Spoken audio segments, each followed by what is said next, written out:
Jamaica's high energy grid trap and the government's deliberate containment ritual. This is a Skywalker commentary, people. Welcome to the channel. Let's talk. They say Jamaica is blessed with sunlight, but what good is sunlight when the system sells you the shadow? This is not an energy crisis, it's a containment ritual, a slow, deliberate sabotage of autonomy engineered through wires, tariffs, and silence. Manufacturing is one of the most important moves to help deliver the growth and success that Jamaica needs going forward. We sell bauxite, but that's only a waste of resources. We should be making aluminium, but then that we can't because of high energy rate, ridiculously high. Manu- Without reasonable energy price, Jamaica will not be able to manufacture what it needs to make for itself to obtain more freedom. We are kept in a stagnating bind, if I can put it that way. Today, we decode the grid trap. We name the beneficiaries and we ask the question no one dares to ask. Is the government protecting its stake or protecting empire's grip on the people? The grid is not just infrastructure, it's a leash. JPS is not a neutral utility, it is a gatekeeper, a profit engine with government shares embedded in its bloodstream. Every kilowatt sold protects state revenue. Every solar panel installed without grid tethering is a threat to that revenue. The government's silence on aggressive solar adoption is not incompetence, it's strategy. Because decentralization means loss of control, right? And in Jamaica, control is currency. Manufacturing seems to be starved on purpose. Ask any factory owner anywhere in Jamaica. Energy cost is the silent killer. Not theft, not taxes, not labor. Energy. There is no way to compete with products from other shores. When a small manufacturer pays more per kilowatt than a resort, that's not economics, it's containment. When a factory shuts down because it can't afford to run its machines, that's not mismanagement, it's sabotage. The government claims to support local production, but the grid pricing says otherwise. It's cheaper to import than to produce. That's not a coincidence. That's a ritual of dependence. That's protecting the empire's interest. Off grid is treated like rebellion. Citizens who install solar systems are often met with intimidation. JPS has historically warned users that they must remain connected to the grid even if they generate their own power. And sometimes it seems like intimidation. But why? Because independence is dangerous, at least from their perspective. It sets a precedent, it breaks the ritual, right? The law allows self generation, but the culture punishes it. Developers who try to build solar powered housing schemes face red tape, inspection delays, and coded resistance. The message is clear: you may generate, but you must not escape. LNG dependency is a strategic weakness, people. In August 2023, a single LNG valve failure triggered blackouts across the island. You know that? Schools closed, businesses halted, lives disrupted. And yet, instead of diversifying, the government doubled down on LNG. Why? Because centralized fuel means centralized control. Renewables like solar and wind are modular. They empower communities. LNG empowers monopolies. It's a different. The blackout wasn't just a technical failure, it was a ritual reminder you are not in charge And the bad thing about Jamaica's problem is that the questionable decisions that go against the people are taken by both political parties, meaning that no matter who is in power, these decisions would still be made to not favor the people. Are our leaders compromised? You answer the question. What do you think? Are our leaders compromised? Or is this just a continuous series of coincidences? Are they compromised? Or is it just a continuous series of coincidences? You decide, I say.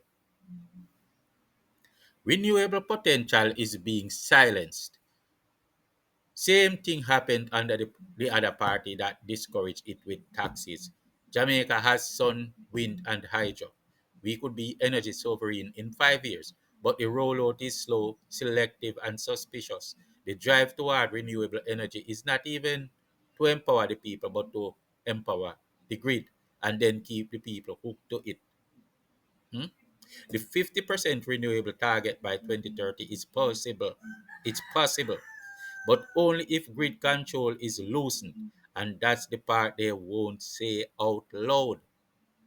Mini grids community, solar farms, and battery storage are all viable. They're all viable. The mini grids, community solar farms, and battery storage are all viable. But they threaten the ritual. They decentralize power literally and politically. Energy poverty is a ritual of control people. In rural Jamaica, families choose between food and electricity. In urban zones, prepaid meters cut off power mid-meal. This is not just poverty, it's engineered obedience. Yet, this renewable move is not to empower the people, but the grid. It is to empower the grid. This is the wrong future world we are creating here, people. Keeping the people shackled to a parasitical entity. This should be a mindset that's left in the past. The future world is supposed to be free. The grid is not just a service, it's a behavioral tool. Keep the people dependent and you keep them quiet. Raise the rates and you raise the fear. Energy poverty is not a side effect, it's a strategy. The grid is a colonial echo. Imported fuel, foreign owned infrastructure, centralized control. This is a plantation logic dressed in modern wires. The grid was never designed to empower Jamaicans. It was designed to extract, to bill, to punish. And the bill is real punishment. Trust me, it was there to bill, to bill, to bill, to bill. JPS bills. Solar is rebellion. Wind is resistance. Hydro is healing. But the grid fears all three because they break the ritual and give the people autonomy. Legal debug. What's allowed versus what's silenced. Renting a solar powered home, legal. Encouraging words, maybe, but rarely advertised because it threatens the grid's dominance. Why would a government care about a group bandage grid so much as opposed to the people being free and having autonomy? Why is government defeating its own purpose of working for the people? Who is the government working for if not the people? The people are the sovereign and not a parasitical grid. What is this all about? Tell me. What is it all about, people? Can you figure it? In a nation under colonial control, the government must take from the people to empower the empire. In a free nation, all is to empower the people and not to keep them in any form of bondage. Who does our government really work for? Building a solar plaza or housing scheme, legal, but buried in bureaucracy. Developers face inspection delays, zoning confusion, and coded resistance. Selling excess power back to the grid, technically allowed under net billing. but the process is opaque, slow, and discouraging. The law says yes, the system says no. That's ritual sabotage. Who benefits from the delay? Let's name them. Let's name them, people. JPS profits from grid dependency. The corporation leeches to the people like a new world order gear to go shackle them mode. Government benefits, protects its stake in the grid like a private sector company, but collecting on whose behalf? Whose behalf? Don't tell me it's necessary taxes. How much taxes does government really need to collect to carry out its mandate? Not being a private company. They are not a private company. Fuel importers benefit, but the world must be allowed to go higher than that level. We can't stay fossil fuel all day. They thrive on centralized energy, which grids down and leeches on the people. This is not the real future world. It is not. It is the hell one where the people find no rest from an evil past. The people must pay attention and not be distracted. We have the technology to create better. Their intention is to control for empire. Open your eyes, people. We will not settle. We want better than this. Foreign investors benefits, and that's what I want to show you. It's where corporations it's where corporations want to be the owners of the earth and gods over humankind. Is that what you want? They are maintaining asset value through delay. Who does government work for? Them are us. Bureaucrats benefit, they gatekeep progress through coded resistance, and yes, they are rewarded. Even politicians that lie and say they are for us will become corrupt in a system like this, so they can be rewarded while the people are strung up and agreed and milk like cows that are tethered to no value in life but to bleed and serve. This is not the new world that the masses want. We and our government wants different things. Why? We want the tech to make our lives better and give us more freedom and autonomy. They want to carry out corporate mandates. Open your eyes. This is not a conspiracy. It's a business model, and it's not about one political party. It's both parties working with the system. One might be somewhat better than the other, of course. None of them really work for us. This cannot be seen as any conspiracy theory, people. Not with all the evidence. Or a part of the problem is that they got you believing that you being in bondage is the only way forward. But it's not like they are telling you you're in bondage. They are trying to distract you from the fact that they are putting you in bondage and saying this way, how we are about to do it is the only way forward. That's what they are always suggesting, and you're not opening your eyes and looking. Open your eyes and look for yourself. When they show you something, look.